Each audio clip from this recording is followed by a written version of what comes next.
Hi, welcome to Chard Review. Today I am going to explain one of the best TV series called The White Princess. August 14th of Five and Glen has long been embroiled in a series of dynastic armed clashes between warring groups of nobles. They entered the scene. War of the Scarlet and White Roses may enter a peaceful phase. 2 days have passed since the death of King Richard at the Battle of Bosworth. Princess Elizabeth loved him, but she was to marry the new Tudor King Henry. She never saw him. Woodville Manor, North Yorkshire. Young and charming, Lizzie is standing by the shore. Remembering her beloved Richard, she was very upset by the death of the king because she sincerely loved a man and dreamed of becoming his wife.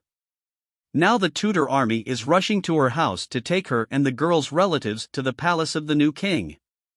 Realizing that imminent death awaits any male heir, Lizzie's mother, the Dowager Queen Elizabeth and the widow of Edward, forces her son to run away. Perkin does not want to hide and he is ready to repulse the enemies, but his mother insists that the time has not yet come and now he needs to run to the poor boatman posing as his son. A couple of minutes later, Thomas Stanley appears at the estate, the husband of Margaret Beaufort, the mother of King Henry. He must deliver Lizzie and her relatives to the castle in order for the Princess of York to marry the new King of England at the same time. Wingfield Castle is the scene of a final minor counter-resistance battle. The army of the Scarlet Rose finishes off the representatives of the White Rose who are militant with them. The survivors must face the king as traitors to England and recognize his authority.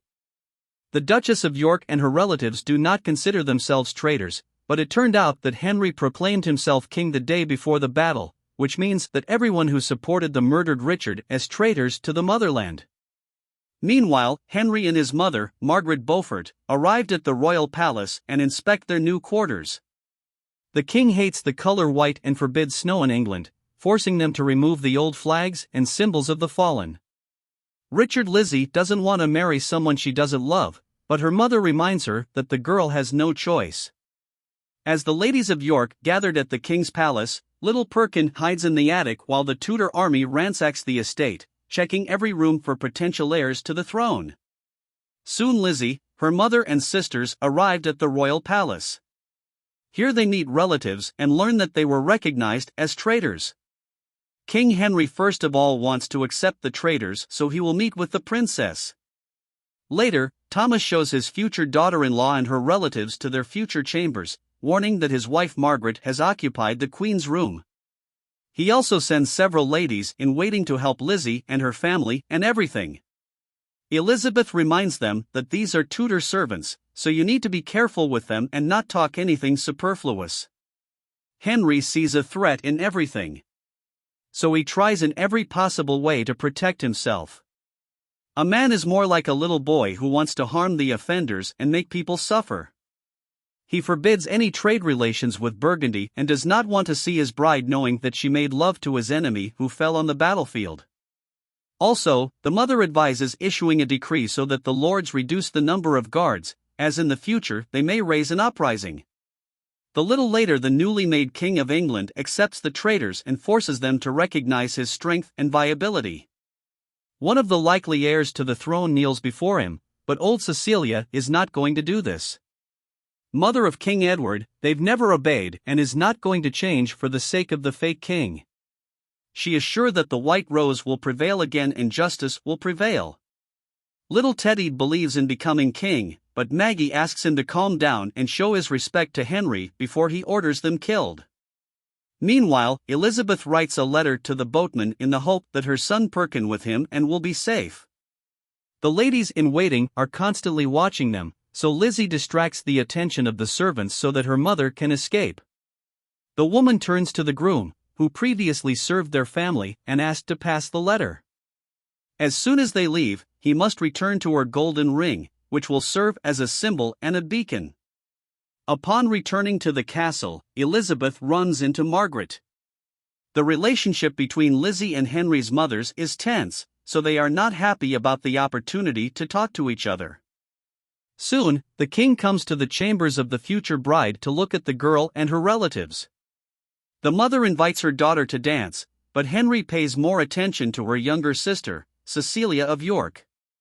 Elizabeth insists that they dance together, after which Margaret warns Lizzie that now she must adhere to the motto humility and repentance. In the evening, Henry discusses his decision with his family and representatives of the church. He does not want to marry Lizzie, considering her a dirty and accessible girl who slept with the fallen King Richard. The man believes that the world is full of worthy and beautiful princesses who can become his wife. Representatives of the church remind that before the battle, Henry vowed to marry this girl. He have mistresses but is the Princess of York who should become the Queen of England. A little later, Margaret also convinces her son that he must keep his word and marry this girl. The next day, the York family learns of the king's decision to invite Lizzie to dinner in the evening. The girl openly declares that he will not be her first and she will remember the intimate experience with Richard forever. The king is annoyed by the princess's behavior and decides that the only way to reconcile their families is to conceive a common child that unites the scarlet and white roses.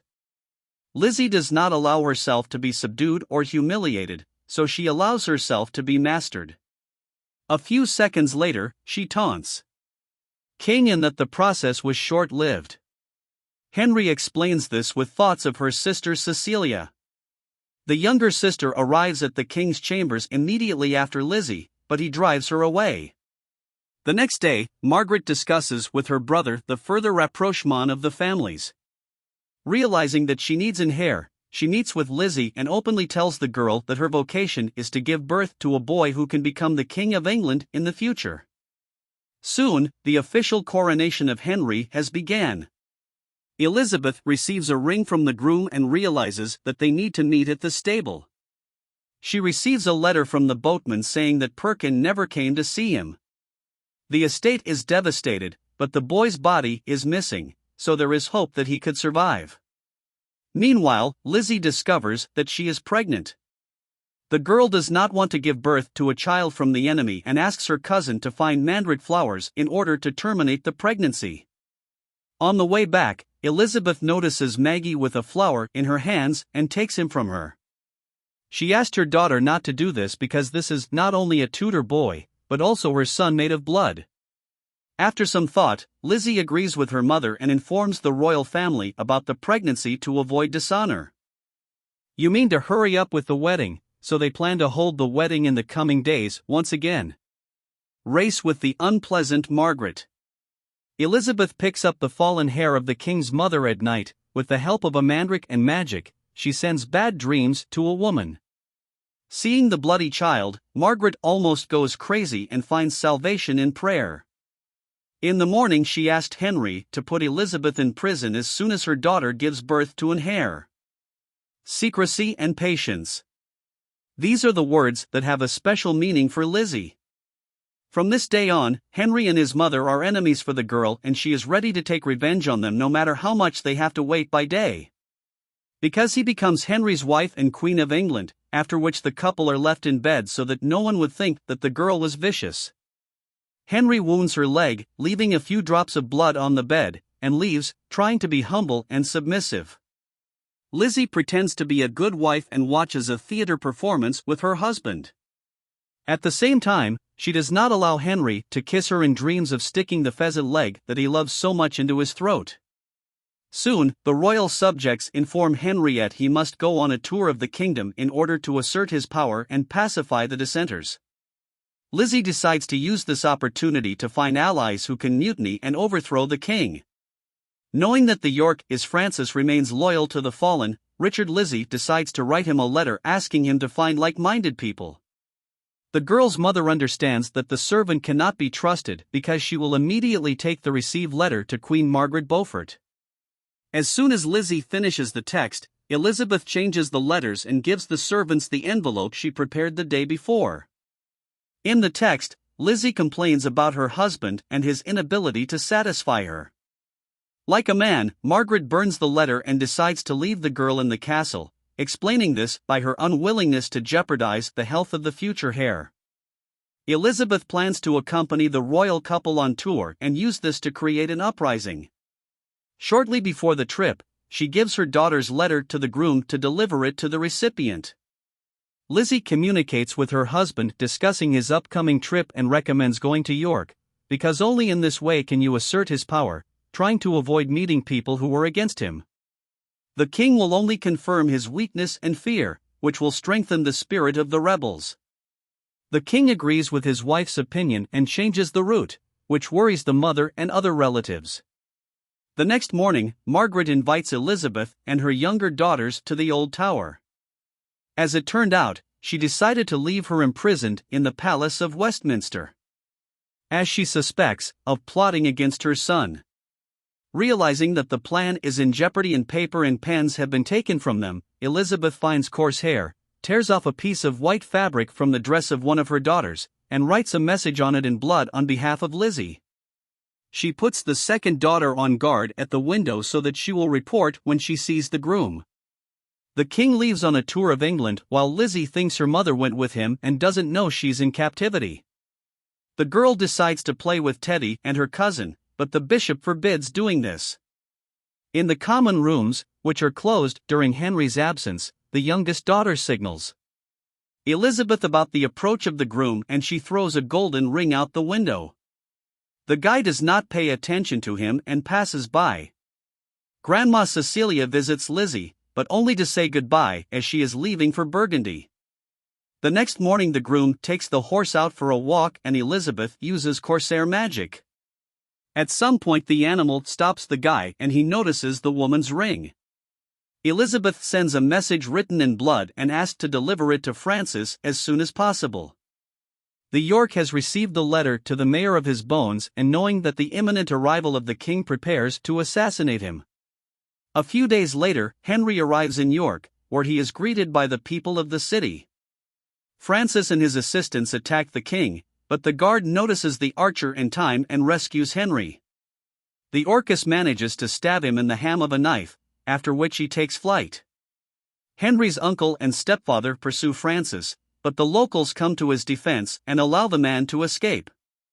Fearing a second attack, Henry and Margaret hide without going outside. The king is tired of waiting. They are afraid and hiding, but he understands that having died, he will no longer be able to hold the throne. In London and other parts of England are sweating, fever begins to rage. Many people take this as a curse for Henry becoming king, and this further undermines his authority.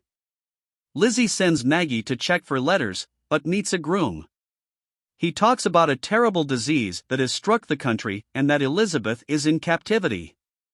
The girl tells her sister Lizzie about this and Cecilia asks her to keep a secret so as not to harm the health of the Queen's wife. A couple of days later, Lizzie receives a letter from Henry, who suspects her of the assassination attempt. The girl also learns about the imprisonment of her mother and the disease that killed her servants and dozens of other residents of the city. She cannot sit idly by and decides to donate the treasury's gold to help the sick and needy. The bishop tries to stop the girl, and even the threat of miscarriage does not make him change his mind. Maggie and little Teddy distribute gold to the residents, while the boy is not afraid to take off his mask and call himself the future king. People see the boy's kindness and begin to glorify him, believing that he will be able to ascend the throne.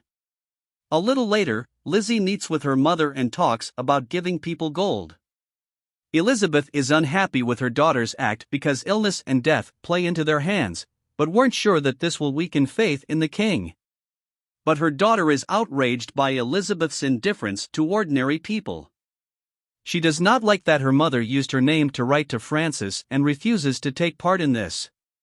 Lizzie sends Henry a reply letter in which she denies her intentions to kill her husband and asks not to doubt. Honesty Margaret sees a threat in Teddy and the increased popularity around him, so she gives the order to arrest the boy and take him to the tower. Maggie asks Lizzie to help with this, after which they learn that Cecilia is aware of everything in herself, reported on what was happening to the king's mother. A few days later, Henry returns to London, but the traffic is blocked by the villagers. The guards are afraid that this is another conspiracy, but people kneel down and thank the king for the gold he gave them. Upon returning to the palace, Margaret asks to punish Lizzie for embezzlement, but Henry thanks his wife since for the first time people recognize him as a king. He thinks they would make a great couple and would be able to rule England together if it wasn't for the fact that Lizzie hates him.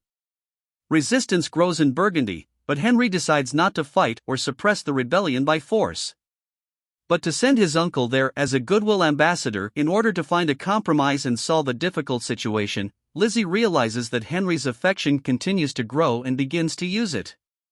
However, she cannot get the king to release her cousin Teddy, as the boy is of royal blood and claiming the throne is in danger a few months later. Burgundy never responded to the peace agreement letter, so Henry sends Uncle Jasper to negotiate. Lizzie goes into labor and asks to bring her mother to her so that the woman can break the curse. No one allows Elizabeth to appear, having conveyed through a messenger a note to the Duchess of Burgundy, Margarito, the call to start a war. 1247. Henry knows that childbirth is difficult, so he is very nervous and distracted by a nightly duel. With his assistance soon he learns that he had a boy who was named Arthur Rejoiced. The king immediately rushes to his wife and child, despite the fact that Lizzie is unclean and the priest will perform a ritual with her on the 40th day after the birth of her son. Soon, Elizabeth visits her daughter to see her grandson. She does not accept the fact that the blood of a representative of the Scarlet Rose flows in Arthur's veins, because this is only their child. Meanwhile, Martyria receives letters and discusses them with her loved ones in order to make the right decision. Old Cecilia and Francis insist on starting a war, but the woman wants to wait for Jasper Tudor and listen to him personally. Relations between Margaret and Elizabeth continue to be tense, as each considers herself more worthy. Margaret insists that her son conduct Arthur's baptism as soon as possible, showing his strength and ability to continue the family. Henry is not opposed to this, but would like to wait for the purification of his wife, because now they make all decisions together. Mother understands that the king is going under the influence of Lizzie and insists on her own. On Jasper's first visit, the Duchess of Burgundy avoids meeting him and watches the man from the sidelines. Henry succumbs to Margaret's persuasion and decides to have his son baptized. He presents his wife Arthur's coat of arms, which is a fusion of the white and scarlet roses. After which he takes the boy to Winchester, where the baptism will take place. Lizzie can't go with them, so Grandma Elizabeth goes instead. Jasper finds an opportunity to talk to the Duchess of Burgundy and gives him a gold coin with the image of the king. The warning does not appreciate this gesture, but is ready to listen to the man's proposal. Maggie and Lizzie manage to visit little Teddy, but Henry still doesn't want to release the boy. Soon Arthur's baptism takes place, after which Margaret insists that her son put Elizabeth in prison for the attack she organized in York. Upon her return, Sister Cecilia announces that she will become the wife of Margaret's half-brother and is very happy about this. Henry confesses to Lizzie that her mother is in prison and the girl asks for a little mitigation of the punishment by sending Elizabeth to the Abbey Catholic monastery. Of Bermondsey, the king listened to the opinion of his wife and does as she asked. Jasper continues to negotiate with Margarita, assuring her that they can be trusted and that no one will get hurt. Elizabeth comes to the monastery and gets used to a new life. In the evening, Lizzie talks to her husband and does not understand why she should become a queen. Henry admits that no one dreamed of becoming king and would like to live an ordinary life, but he was prepared for the throne from birth. He is not pleased that everyone is plotting something against him and is ready to kill, so Henry hopes that Lizzie will never betray him. At the same time, she sends a message to her mother asking her to somehow influence the fate of Teddy, and receives a response in which Elizabeth calls for the start of the war. Soon Lizzie's coronation takes place and she's going to go to her mother to visit her. But at the last moment she changes her mind. Jasper practically agreed with the Duchess about peace, but his assistant decided to compete with one of Margarita's relatives during the races, disillusioned with her daughter Elizabeth. Curse is the higher powers and drops the figurine when it crashes. A relative of the Duchess falls from her horse and breaks her back. During the night, she dies and Margarita sends Jasper away, warning that peace is out of the question. At the same time as he realizes that she does not want to sleep alone and goes to bed with Henry. The Duchess of Burgundy suffers greatly because of the grief that has happened, and decides to start the war that Elizabeth so strongly asked. Early in the morning, Lizzie and Henry satisfy each other, but Margaret interferes with the continuation of the process, bursting into their room in order to announce the arrival of her uncle. Jasper recounts what happened in Burgundy, and the king's mother decides to marry the York princesses to Tudor loyalists. Lizzie tries to influence the choice of suitors, but Margaret doesn't listen to her, realizing that she cannot be persuaded. That newly made queen decides to ignore the nasty woman, says that she will marry Jasper, with whom Margaret has been quite close for a long time. The Duchess of Burgundy chooses a peasant boy to pass him off as Teddy and raise an army to start a war. She notifies Elizabeth of this and gives her quills and ink so that the woman can write the answer. Henry learns about the events in Burgundy and is even more afraid of the boy in captivity. Lizzie convinces him to let the real Teddy go free and publicly prove that he is doing well. Has become part of the Tudor family. Margaret is unhappy at Henry, succumbs to his wife, and persuades the bishop to arrange a popular uprising in order to return him back to the Tower. At Cecilia's wedding, Lizzie gets the sermons. Drunk, and as soon as the girls are asleep, runs off to visit her mother. Meanwhile, the Duchess of Burgundy continues to prepare the peasant boy for war, in which he must lead an army against England and its king, Henry. Meeting with Elizabeth, Lizzie informs her mother that Margaret wants to execute her. Upon returning home, the Queen meets her husband. Henry does not trust his wife and believes that she is the same traitor as the other representatives of the White Rose. Lizzie convinces of her loyalty because the girl's ready for anything for the sake of her son, and will never betray Arthur's own father. Henry learns of the impending attack and knows about the movements of the Duchess of Burgundy, who has united the armies in Ireland. Realizing that it is necessary to strike ahead of time, the king decides to advance towards the enemies. Before leaving, Jasper confesses his love for Margaret and asks her to consider annulment of her fake marriage and spend the rest of her days by his side. At night, Lizzie gives her husband a lock of her son's hair and asks him not to take part in the battle as she wants him to stay alive and return home. As Maggie marries a warrior and prepares for her wedding mate, the Tudor army clashes with the army the Duchess has raised by placing a little boy posing as Teddy of the Helm. Henry heeded his wife's requests and did not fight, having won a crushing victory over the enemy. When the king returns home with a fake boy, Margaret again insists that Elizabeth must be executed. Gathering everyone in the hall to pass judgment on the two traitors, Henry asked their opinion. Maggie's husband is the only one who was against the murder of Elizabeth and the village boy. The king, despite conspiracies and public opinion, shows an ability and saves the lives of both. Margaret informs Jasper that he is marrying another woman, and Henry pleases his wife as he managed to evict his mother from the queen's bedroom. The Duchess of Burgundy returns home to find that she is an uninvited guest, the lost prince of Europe, Perkin. Several years later, Margaret of Burgundy unites European states around the guy whom she considers the true heir to the English throne. Elizabeth and Henry receive a letter telling them that Lizzie Perkin's brother is alive and now his name is Richard Plantagenet. The King of England summons his wife, Maggie's cousin who has become Melody Pole, to his court. She and her husband must go into Burgundy to make sure that this is the real heir to the throne or another impostor. Lizzie believes Richard is an impostor and visits her mother to ask her to stop scheming around the royal court. Elizabeth convinces her daughter that this guy is really her brother and asks to influence her husband. The woman is too old and sick, so Lizzie agrees to talk to her husband so that her mother can be released from the old tower. The bishop provides an intercepted letter of traitors who swore allegiance to Prince Richard. Lizzie proposes to give the title to their son Harry, and Henry supports this decision. Maggie and her husband come to Burgundy to make sure that Richard is an impostor. Meanwhile, Henry awards Harry the title of Duke of York and arranges a feast to mark the occasion.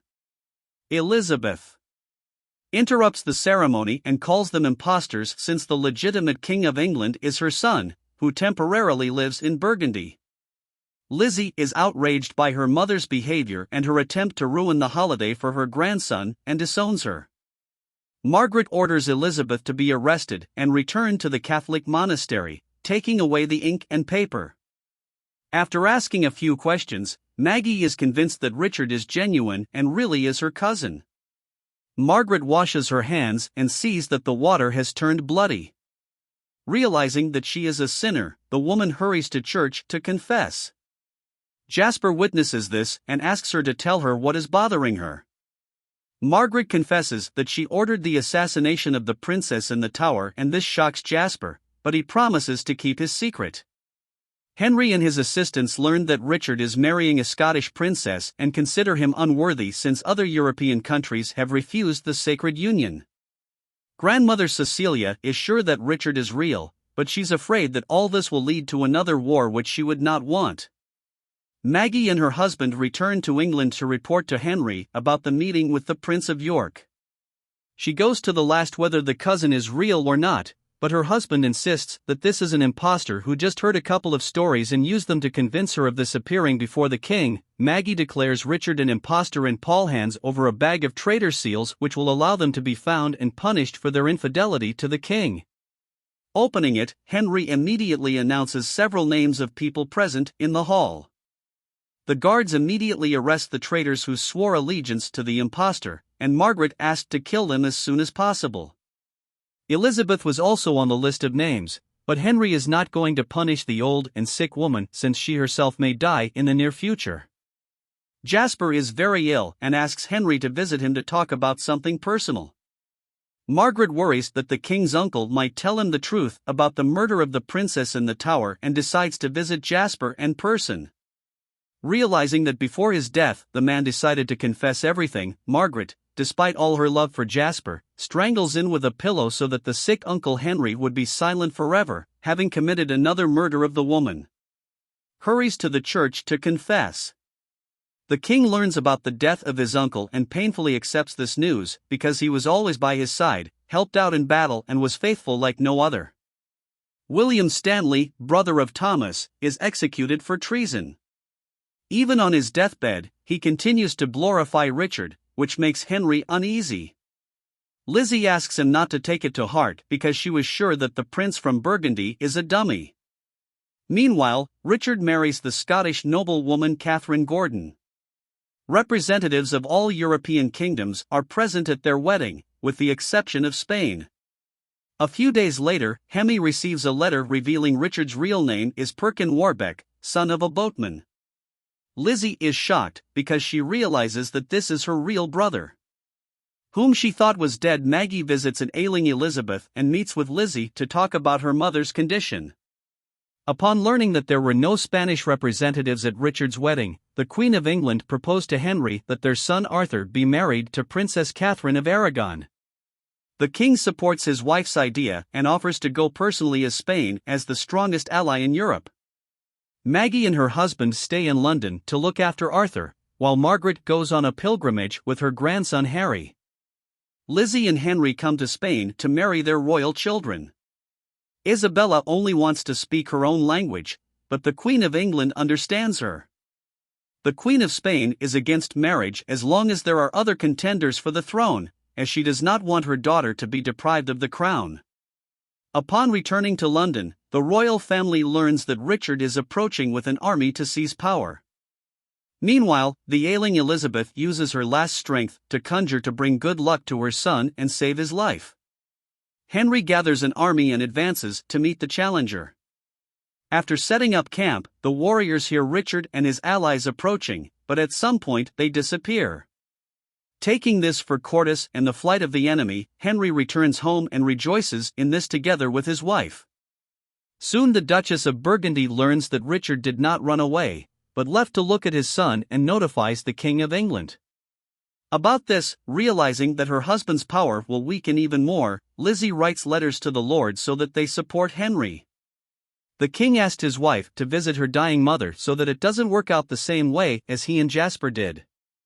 Lizzie comes to Elizabeth and her mother asks her help her brother, but the girl refuses to believe that her brother is alive. After the death of Elizabeth, the Queen of England goes to meet her husband and learns that the warriors are fleeing or going over to the side of the enemy. Using her authority and bloodline, Lizzie forces them to go back and join Henry in order to continue the fight against the impostor, claiming the throne. Soon the battle begins and Richard not only loses, but also hides in a Catholic monastery. Upon learning of this, Henry sends his mother there to pick up the fugitive. Margaret arrives at the place. Having met, Richard forces him to change. Taking off his magnificent outfit, Margaret returns home with a prisoner. Even the bound Richard continues to insist that he is the rightful heir to the throne and does not renounce his claims to the crown. Lizzie realizes that this is her brother, but says that all of her relatives are dead and this man is an impostor. Henry allows Richard to be a servant in the royal dressing room until he decides on his future fate. The king understands that killing the pretender will only glorify him, so Henry decides to publicly humiliate Richard. To do this, he is tied to a horse and forced to walk through the central streets of London so that people publicly condemn the impostor who brought war and devastation. Soon, Richard's wife and son arrive in London to meet with the prisoner. Catherine is informed that marriage to the impostors is annulled so she can return to Scotland. Having met with her husband, she asked not to give up her claims to the throne. Henry and his mother overhear of this conversation. The next morning, the royal family goes to the forest to hunt. Richard serves as bait for the animals and beats the bushes with sticks to disturb the animals. Henry fires several bow shots close to the impostor, questioning whether to kill him. Hereat Richard finally convinces Lizzie that he is her brother. The king is outraged by the impedance of the wire and wants to kill him, but at some point the crown falls from his head.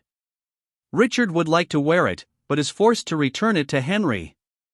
At night, Maggie meets with her Aunt Margarita of Burgundy and is forced to become her spy. Lizzie is jealous of her husband for Catherine as he devotes too much time to her.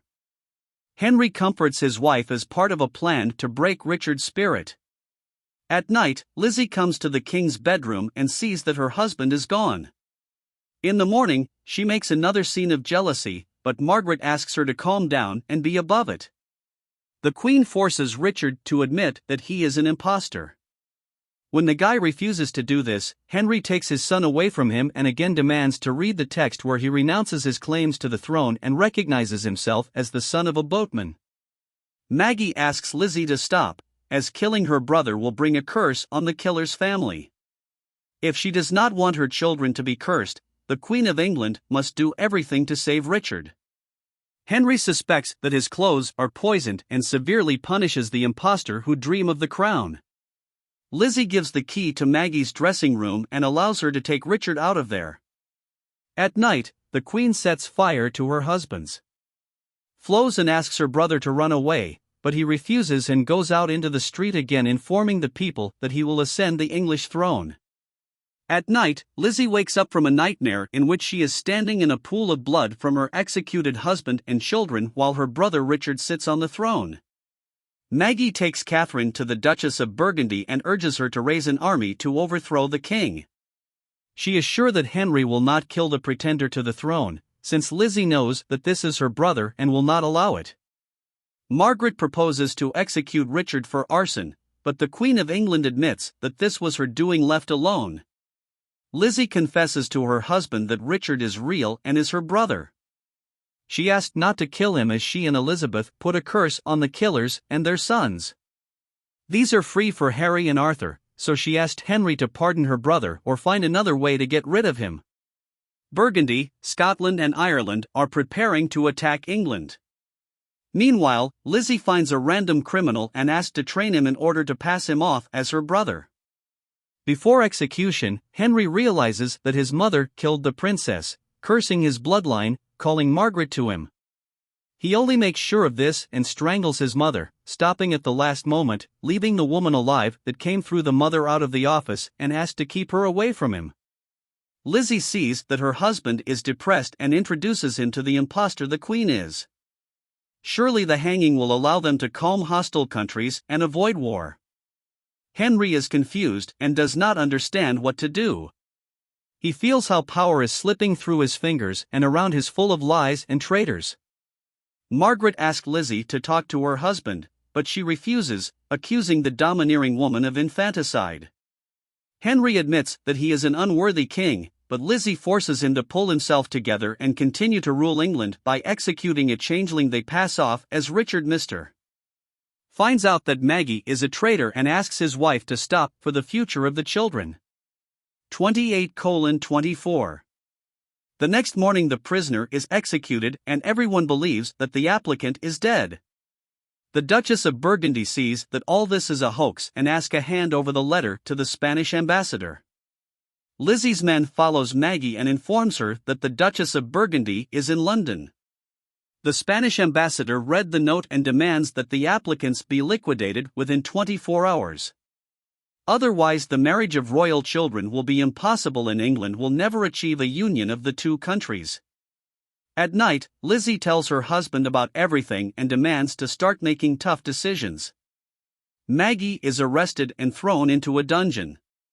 The lair of the Duchess of Burgundy is also exposed. Lizzie visits Teddy and asks to sign a piece of paper. A little later, she writes a letter in which the guy confesses to the conspiracy and talks about Richard's plans, realizing that the future of her sons and husband is in jeopardy and the execution of Teddy and his brother is the only way to achieve an alliance with Spain. The Queen of England is doing everything to achieve this. In the morning the relatives are executed and Lizzie watches this hard, accepting the death of Teddy and Richard at the same time. She realizes that she could not have done otherwise. Maggie was sorry, since Mr. Poole begged for forgiveness for her. The Duchess of Burgundy was sent to her homeland. Arthur and Catherine of Aragon are engaged. The king's mother points out to Lizzie that they are not just alike, but the same and ready to do anything for their children.